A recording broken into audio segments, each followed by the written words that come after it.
리걸마인드 연구소입니다. 문재인 청와대 대통령이 즐겨 사용하는 말 가운데 역지사지라는 말이 있습니다. 쉽게 설명을 하면 내가 다른 사람의 처지를 고려해서 손해보겠다 하는 것이 역지사지입니다. 그냥 손해본다 이렇게 설명을 하겠습니다. 그러니까 이것은 내가 손해를 본다 하는 사람, 손해보는 사람이 스스로에게 하는 말입니다. 상대방에게 손해보라고 권하는 말이 아닌 것이지요. 예를 들어서 문재인 씨, 자연인 문재인 씨가 있다고 생각해 봅시다.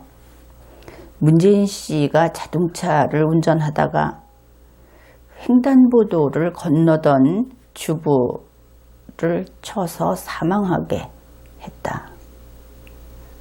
이런 경우에는 누가 잘못인지 분명하죠. 그런데 이때 문재인 씨가 그 주부 가족에게 역지사지하라 이렇게 이야기하면 큰일 납니다. 그렇게 해서는 안 되겠죠. 그러면 문재인 청와대 대통령의 예를 하나 더 들어보기로 하죠. 문재인 청와대 대통령은 김정은을 같은 민족, 같은 조상의 후손 이렇게 인식하고 있습니다. 그런데 이 김정은이 미국의 도널드 트럼프 대통령에게 얼마 전에 또다시 불바다로 만들겠다는 뜻의 위협을 했습니다. 그렇게 됐을 때 문재인 청와대 대통령이 미국 도널드 트럼프 대통령에게 역지사지하라 이렇게 이야기하면 앞의 그 예를 들었던 것과 마찬가지로 큰일 날 소리를 한 것이죠. 그런데 정말 그렇게 했지요. 이것은 말을 잘못 쓰고 있는 것입니다. 우리 한국어, 이 역지사지 정도의 한자 같은 것, 그리고 현재 우리나라에서 쓰고 있는 대부분 한자는 중국말이 아닙니다. 그것은 우리 한국어로서 당당히 인정을 해야 합니다. 이것은 외래의 말도 아니고 이제는 어떻게 보면 우리나라에서만 쓰고 있는 그런 말이기 때문에 한자어를 더 이상 차별을 해서는 안 되겠죠. 그 한자어를 다 빼고 나면 우리 말과 글에서 정말 조사만 남게 될 수 있기 때문입니다. 그리고 자신 있게 그것은 우리말이다 이렇게 이야기할 수 있어야 하겠습니다. 그런데 이러한 한국어를 잘 모르는 것이 문재인 청와대 대통령이고, 그리고 그러한 문재인 씨의 청와대, 그 청와대 안에서 하고 있는 방송도 마찬가지입니다. 청와대 안에서 하는 방송 11시 50분 청와대입니다 라고 하는 것이 있는데 거기에서 다음과 같은 방송 멘트를 했습니다. 또 청와대에 게시도 해놓았습니다. 노란 잠바를 입고 현장을 누비는 김부겸 장관. 김부겸 행정안전부 장관 하면 떠오르는 것은 바로 노란 잠바. 여러분들이 들으면서 어떤 저것은 이상한데 하는 것을 찾아낸 그런 국민도 있을 겁니다. 문제는 이 노란 잠바라는 부분이죠. 그래서 이 방송에 대해서 우리 국민 가운데는 이런 이야기를 하는 사람이 있습니다. 잠바를 입는다면 몸빼도 입어야지. 무엇을 지적하는지 알겠습니까? 이보다 더 심한 비판도 있습니다. 그것은 머릿속까지 일제잔재에 푹 젖어서 노란 잠바 소리가 술술 나오네 하는 이야기입니다. 그렇죠. 이 잠바라는 말은 일본식 발음의 대표적인 예가 될 것입니다.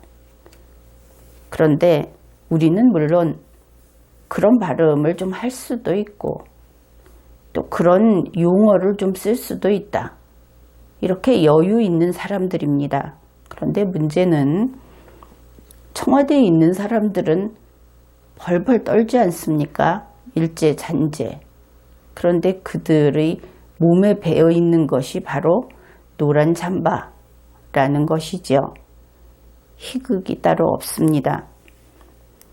어떻든 웬만하면 그 청와대 광고방송 중지하는 것을 권고합니다. 그것이 문재인 청와대 대통령 개인의 비용으로 그것을 유지한다고 하면 그것을 전 국민에게 보여줄 수 있고 전 국민이 그곳을 찾아갈 수 있게 해주는 만큼 특혜를 누리는 것이기 때문에 역시 부정이고, 그렇지 않다고 하면은 국민의 세금을 거기에 쓰는 것이 또 위법이고, 그렇기 때문에 좀 그만두십시오. 이제는. 지난 5월 15일 스승의 날에 바로 이 청와대 광고방송에 김부겸 행정안전부 장관이 발언을 했는데 그 발언 가운데 일부를 분석해 보기로 합시다. 우선 그 방송을 진행하던 행정관이 이렇게 이야기를 했습니다. 그러니까 김부겸 장관이 그렇게 했다 하는 그 내용입니다. 1년 동안 98번이나 현장을 방문했고 3.7일에 한 번꼴로 현장에 나갔다. 이 내용을 듣고 국민 여러분은 어떻게 생각을 합니까?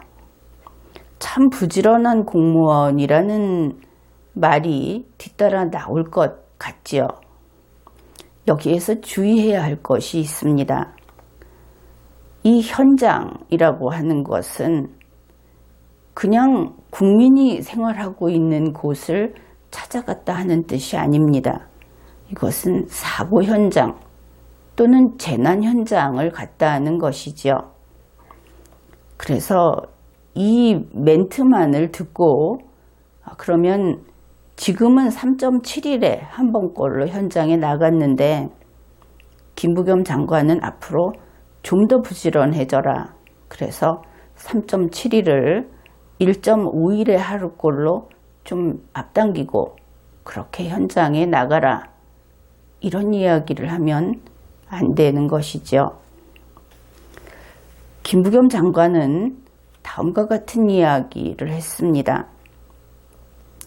재난을 당한 현장에 가면 주민들은 참 억울하고 슬프고 힘드십니다. 여기에서 이 힘드십니다라는 표현이 아무리 해도 걸리던데 힘들어 하십니다. 힘들어 하셨습니다. 이렇게 해주었으면 더 좋았을 것 같습니다. 이어서 그는 이렇게 이야기를 했습니다. 그럴 때 누군가가 가서 이야기를 들어드려야 합니다. 국가가 국민을 돕는다. 외롭게 하지 않는다는 것을 알려드리고 문제를 풀도록 해드려야 합니다. 이렇게 이야기를 했습니다. 그냥 들으면 아주 다정다감하고 좋은 그런 사람이구나 이렇게 생각할 수 있을 겁니다.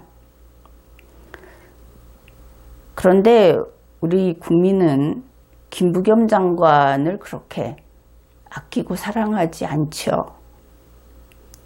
왜냐하면 그는 편향되어 있는 사람입니다.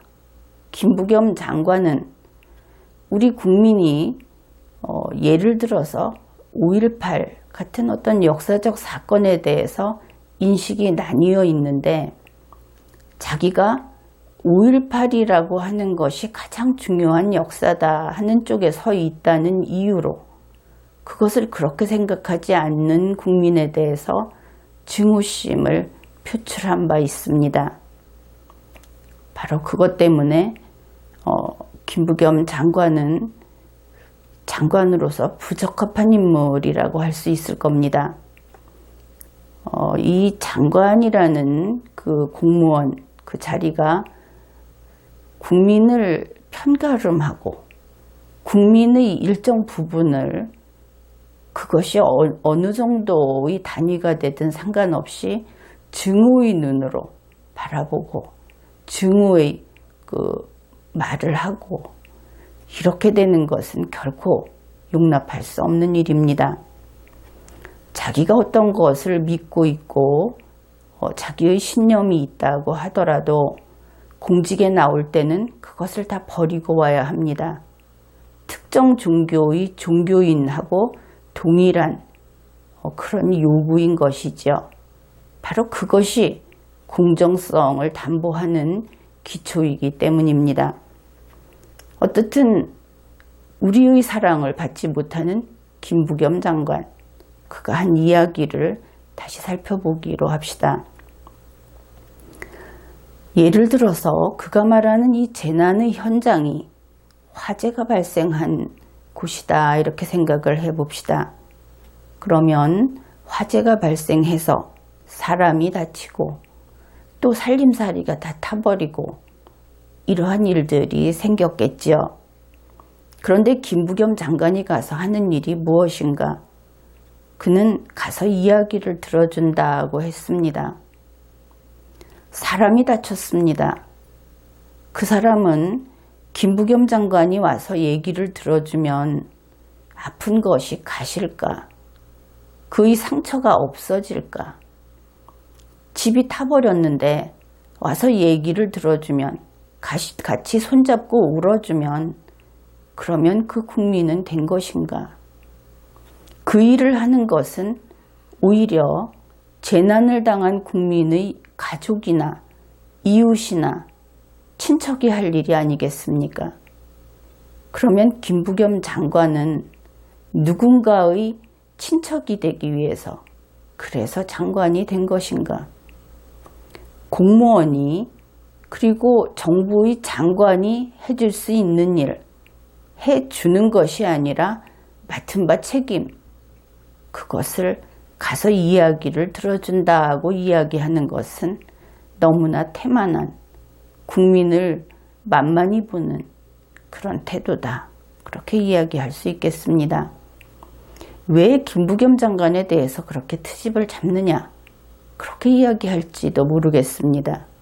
그러나 공무원이 해야 하는 일은 법으로 정해져 있고 매뉴얼에 따라서 움직이게 되어 있습니다.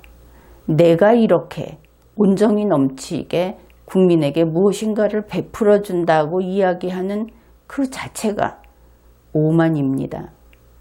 국민이 주는 세금으로 국민이 만들어 놓은 법으로 자기들은 일을 하는 자들에 불과합니다. 장관이 국민에게 베푸는 자리가 아니라는 것이죠. 그런데 그는 베푸는 자리라는 인식에 꽉 차 있습니다. 국민은 그들에게 은혜를 입는 그런 존재로 되고 만 것이죠. 주인의 자리를 하인이 가로채고 주인 노릇을 하고 있는 것입니다. 이것은 심각한 문제입니다. 어떻든 그의 말을 들어보면 장관이 현장에 찾아가는 일이 참으로 중요한 은혜를 베푸는 일, 아주 중요한 그 정을 나누는 일처럼 보입니다. 그렇다고 칩시다. 그러면 지난 1년 동안 재난과 사고가 98건만 있었겠습니까? 그는 왜 98곳에만 간 것일까요?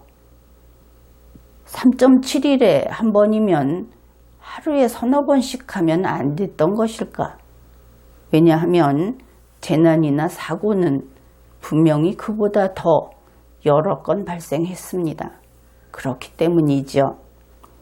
그렇다면 그는 어떤 곳은 가고 어떤 곳은 가지 않았다는 이야기인데 도대체 어떤 잣대를 가지고 그렇게 국민을 차별했다는 것입니까? 적어도 사람이 죽어야 가는 것입니까? 살아있는 사람이 다치는 것은 중요하지 않다는 것입니까? 그의 말대로라면 문재인 청와대 대통령과 그의 청와대 그리고 정부에서는 어떤 국민은 외면하기로 정해놓았는지 그 리스트를 밝히십시오. 이렇게 김부겸 장관의 이야기를 다 듣고 보면 행정안전부가 아니라 그냥 안전부 같지요. 그것도 안전이 아니고 안전이라는 것은 안전하게 하는데 그 목표가 있습니다. 그런데 김부겸 장관은 안전하게 하는 것이 아니고 무너지는 곳, 불타버린 곳, 안전에 실패한 곳, 그곳을 쫓아다녔다 하고 이야기했죠. 그래서 행정안전부는 재난위로부 이렇게 바꿔야 하지 않겠는가 그런 생각을 하게 됩니다. 무엇보다도 이렇게 복지라는 것을 강조하는 그 복지라고 하는 말도 조금 전에 이야기했듯이 주인과 하인의 위치가 뒤바뀌었다는 것 때문에 문제가 됩니다. 그런데 복지를 내세우는 정부, 이것을 가지고 국민에게 자기들이 아주 좋은 정부라고 홍보를 하고 있는데 거기에서 문제가 되는 것은 우리 국민의 힘을 소멸시키는 그런 정부, 그런 정책이라는 데에 있습니다. 예를 들면 아이가 길을 갈 때 길을 가다 넘어지기도 하죠. 그러면 우리 대한민국의 자녀들은 넘어지면 벌떡 일어나서 스스로 옷에 먼지를 털고 가던 길을 갑니다. 그 정도의 용기와 그 정도의 자주성이 있는 것이지요. 바로 이러한 아이의 모습, 이것으로 표현하는 것이 자주적인 대한민국 국민의 모습이라고 할 것입니다. 그런데 지금 대한민국의 국민들은 그렇게 하지 않고 있습니다. 자주적인 국민마저도 그렇게 하지 않는 것이지요. 그러니까 아이가 길을 가다가 넘어지면 정부가 와서 일으켜 줄 때까지 넘어진 채로 그대로 안 일어나고 있는 겁니다. 그런 아이들 가끔 있죠. 그것이 어떤 인간인가? 의존적인 인간상입니다.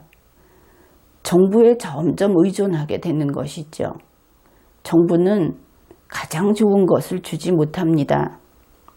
정부는 스스로 돈을 벌지 못하고 국민이 버는 돈을 얼만큼씩 나눠서 그것을 가지고 집행을 하죠. 그러니 정부가 주는 것은 항상 최고품은 될 수 없습니다. 그런데 자주적인 국민은 스스로 최고를 추구할 수 있지만 정부로부터 혜택을 받으면서 살아가는 의존적인 국민은 항상 최고와는 멀어진 그런 삶을 살 수밖에 없습니다. 거기에 더 큰 문제는 인간이 의존적이 된다 하는 것이지요. 예를 들어서 재난이 발생하면 스스로 할 수 있는 만큼은 집을 고치고 또 전문가들의 힘을 빌어서 정상화하려는 노력을 하는 것이 우리 일반 가정의 모습입니다. 그런데 현재는 불편한 수용시설에서 컵라면을 먹으면서 기다립니다. 집에 가면 분명히 밥이 있는데, 그런데 왜 집에 가지 않느냐? 그 수용시설을 떠나지 않아야만 구휼금, 그 돈을 좀 받을 수 있기 때문에.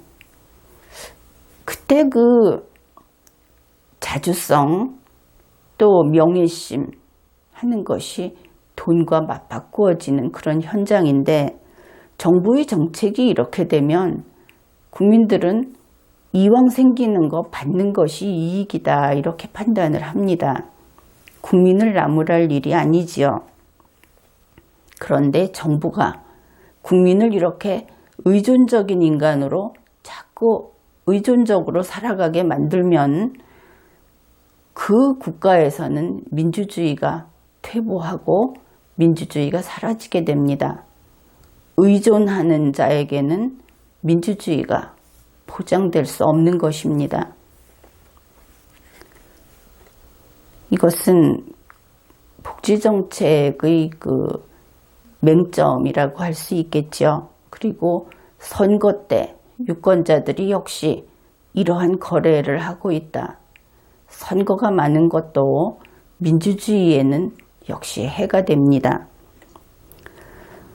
국민들이 자주적일 때는 이 선거라는 것이 전혀 그렇지 않았습니다. 그런데 오늘날에는 이런 현상들이 나타나고 있기 때문에 문제가 있으면 해결해야 하겠죠. 국민 여러분께서 이런 것들을 고민해 보기 바랍니다. 그 이외에 이 방송에서 김부겸 장관은 또 특이한 이야기를 했습니다. 요약하면 대한민국에서 발생하는 모든 재난은 문재인 청와대 대통령이 책임을 져야 하고 진다라고 밝힌 부분입니다. 그 내용은 이렇습니다. 대통령께서 말씀을 하셨죠.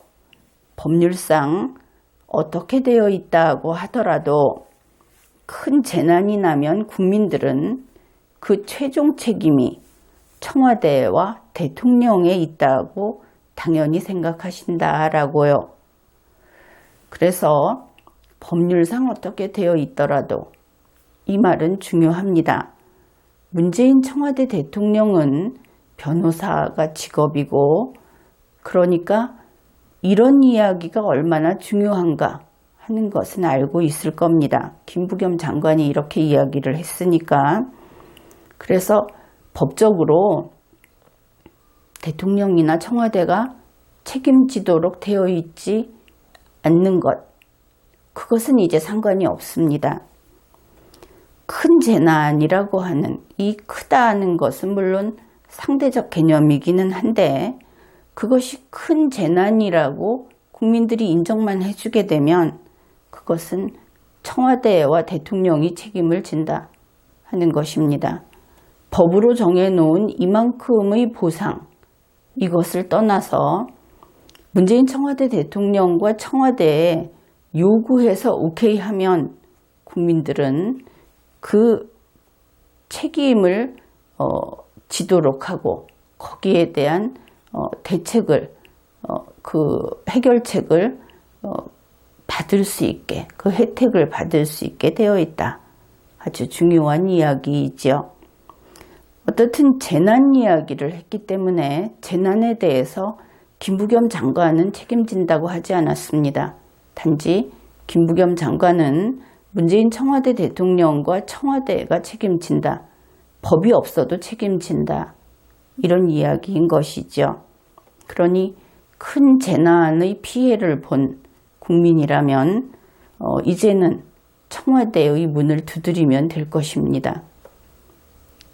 이번 회의는 여기까지 하겠습니다.